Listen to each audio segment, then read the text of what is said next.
Welcome to Increase, where it is my task to increase, illustrate, and inundate you with information, knowledge, and overall help cause you to think.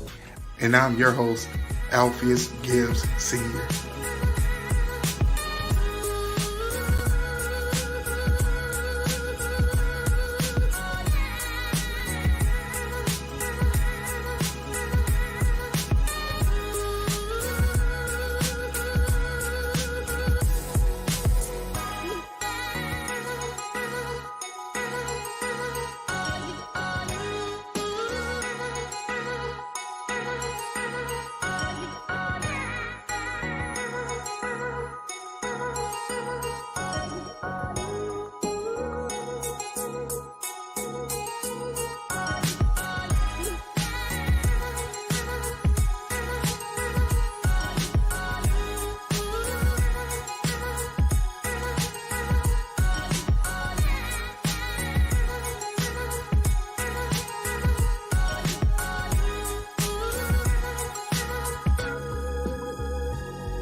Hey everybody, welcome to Increase. I'm your host, Alpheus Gibbs. I don't even know what episode this is anymore. We just doing this thing how we always do. But it is Monday, August 22nd. And listen, I'm just excited about our topic for today. But I also want to share with you guys that on Friday, we were still having some issues. So that's why we didn't have Increase on Friday. But I wanted to let you know that what I'm talking about today was going to be the subject matter that I was going to cover on Friday. And so our topic is, we're still dealing with relationships, but from the angle or from the perspective of companion versus partner. And I think a lot of times, when we look at relationships, we kind of always look at it as either married or friend or whatever, but never just from the perspective of, am I dealing with someone who is a companion, or am I dealing with a person who is truly a partner? And you can look at that as married, friend, co-worker, associates, whatever dynamic you want to use. Those are always your choices. And one of the things I wanted to do, I wanted to give a concrete definition for companion and partner, and then we're going to go from there. All right. So when I looked up the word companion is a person or an animal with whom one spends a lot of time, or with whom one travels with, right? So with that being said, here's the definition for partner. A partner is either of a pair of people engaged together in the same activity, either a member of a married couple or of an established unmarried couple. So you see kind of how in both definitions, they give very stark differences. But when you look at the word partner, they don't really talk much about. Now you can look at other definitions and they talk about business partner and all of that, but they liken a partner to someone who is married. But we're going to talk about something that I think it's a little controversial. I don't think that we oftentimes really view this, but it's certainly true that there are many people who are married but they have a companion. They don't have a partner. They don't have someone that they're working with together to make something happen. But we're going to talk about that a little bit later. So again, Friday we had a little bit of technical difficulty. It was on the streaming side of things, and so I try to make myself to be a person of integrity and character. I want to make sure that you guys are getting the content as promised on Monday and Friday. And so, with that being said, you guys are a companion. You're coming along with me on this journey, right? And I think a lot of times when we look at that, we think of a dog or you think of a pet or whatever. But even in our friendships, a lot of our friendships are really just companionships. They're really people who you just want to come along. You value their opinion to a certain degree, but you're not in the relationship of friendship to do things really together. They kind of just come along. They take care of their own expenditures, but in the totality of things, it's really them just tagging along in the journey of your life. And so they're not a main character, they're a person or persons who are just there. They fill the empty spaces in the picture. There's someone whom you may have commonality with, but they really don't express anything beyond that. There are no projects that you're working on wherein you both are showing your gift and your talents together, that you depend on them as much as they depend on you. And so I think that even though those things are quite wonderful to have, I think that having that kind of relationship really does put a cap on your life. You're really not enjoying life to its fullest. You're really not in a place where you're challenging your gifts and talents to be even better, right? So Gandhi said it, and I take that tongue in cheek, but he said, if you want to see change in the world, or you want to see a better world, be that change in the world. In other words, if you want to see people have healthy relationships, or you want to inspire, you become the inspiration. You become that spark. You become the person who cares for the less fortunate, or for the child who may be in need of this or that, or whatever the case is in your life, or the thing that you desire to have be seen in the world, right? So then, moving over to partnership says, I view you as an equal, and also there's a level of commonality and relationship wherein we now are not competing with each other to say who is better, but we're complementing, and we are conversing, having a conversation wherein both parties, or the group as a whole, are able to work together, move together as a single unit.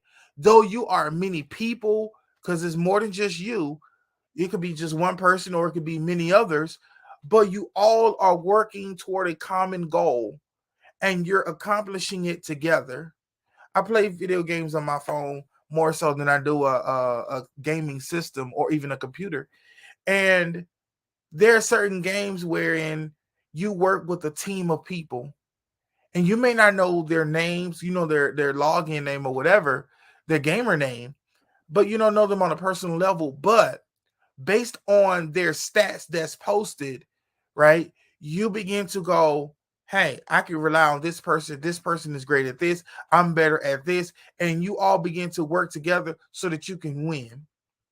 And I think a lot of times when we look at a partnership, whether it's business, whether it's marriage, and even in friendships, I think a lot of times we desire to have a partnership, but we have the work ethic of a companionship. We have a psychological mentality of a companionship while we're desiring a partnership. I hope you're following me. So, what I'm in essence saying is that I want to have that person who works with me, and I work with them, and we come together and we do whatever. But because under the guise of being a perfectionist, I'd rather do it by myself, and I want you to come along when it's time to celebrate. So you begin to tire yourself out, because even though you're saying I want a partnership, I want a partnership, your work ethic and your actions say I want companionship. I just want you to be there. And then because later on you could possibly say, well, you really didn't do anything. You were just along with me.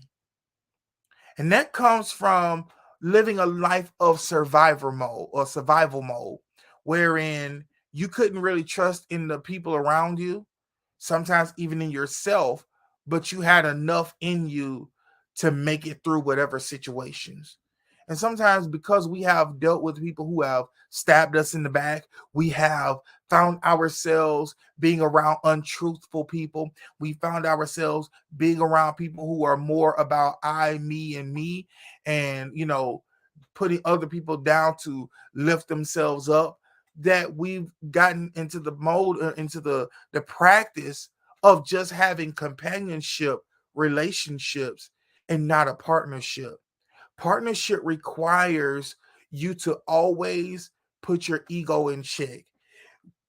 Partnership requires you to kill the pride in you. Partnership requires you not to be jealous of the people that you are working with, that you're connected to. And I think a lot of times, even in marriages, that is something that is very hard, because oftentimes people who are married keep the score of who does what. And it comes out not only when you're angry, but it also comes out when you are trying to crack a joke, or you're trying to make light of a situation, or you're flustered because of something else, and so it begins to seep out of you. They call that resentment. Sometimes we harbor secret resentment, and it sabotages the partnerships that we have, whether in our marriage or in our friendships and even in our business. It's a way internally that we self-sabotage and not even realize it. Many people are married right now and they have nothing but a companion, because for them, the person that they're married to can't live up to the image that they have in their head. And because of that, the relationship is secretly dying, and no one is really paying any attention. It's almost like back in the day when they didn't have digital clocks or analog clocks, and you had to use a stand, the hourglass, and you were doing your task so much that you didn't even realize that the sand was seeping out and on the other side, and so it was close to time for you to flip it over. It's the same way even in life, in relationships. So much has gone on that you don't even realize that it's secretly dying. And there are always easy fixes to many of the things that happen in our life. I'm reminded the Bible says that it's the little foxes that spoil the vine. It's oftentimes it's the little things that kill relationships. Sometimes one partner or one person is thinking that they're in a partnership, and the other person says, no, it's really a companionship, or vice versa.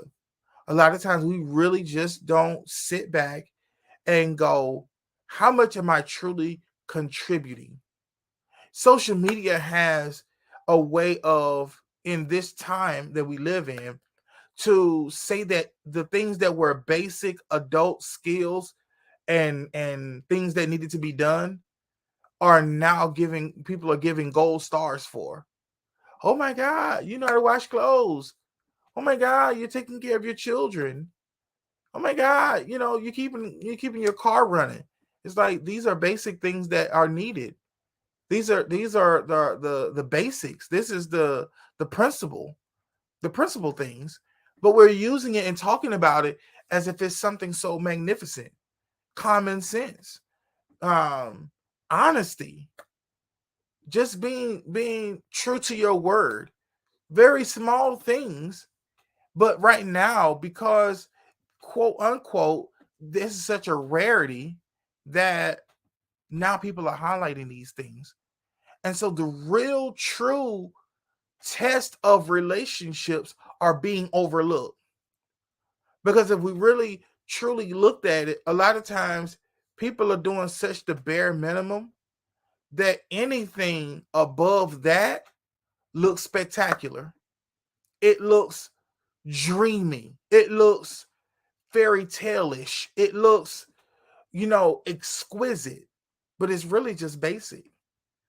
I think when we begin to really look at our relationships that we have, and then we really be honest with ourselves, partnership in many cases is something that needs to be viewed as something that is attainable, but until the self-work is done, you won't even have it.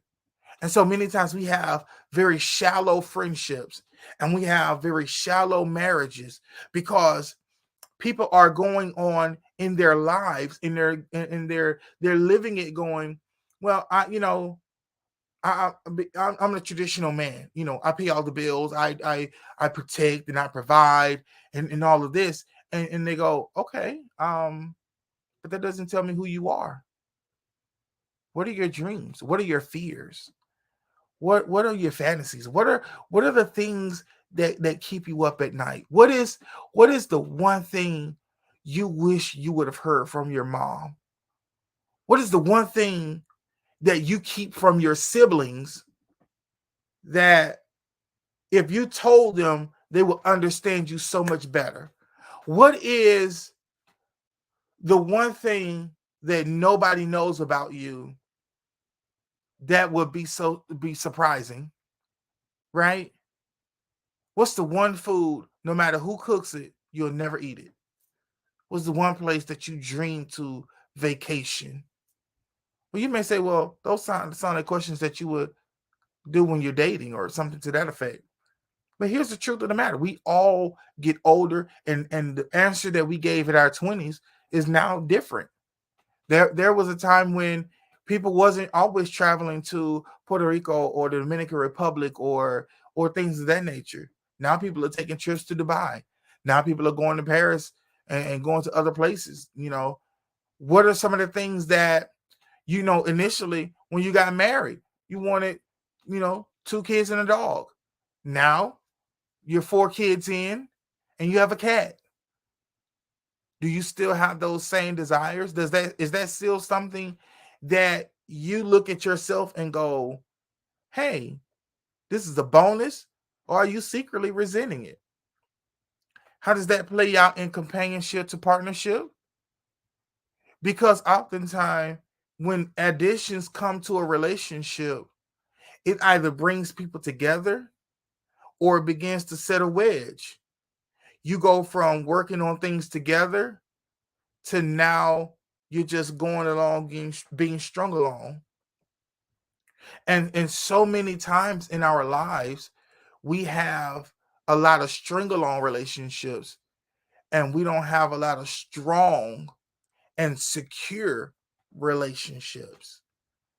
I believe that when we begin to place great value on the people who we are connected to, who we are married to, beyond just the respect of I'm not going to cheat, or beyond the means of I will listen to them and not attack the person but attack the idea, but truly try to walk in the shoes of the persons that we are connected to, and we really begin to desire a longing to merge together, that you all become that the relationship, whether friendship or marriage, truly begin to be locked in step with each other, then a lot of things is going to be a mystery, and it's really going to be so much left on the table. I think we could literally slow down the divorce rate if people really understood relationships. I think if we did that, then our children would understand what it truly means to have a friend, what it is to be a friend, what a friend looks like, sound like, act like, as they begin to grow and mature, so that when they are old, They're not just running everywhere, saying that this is my friend, but they really are. And they really have relationships that can stand not only the test of time, but the test of life. Because it's easy to say and to be with a person for many years.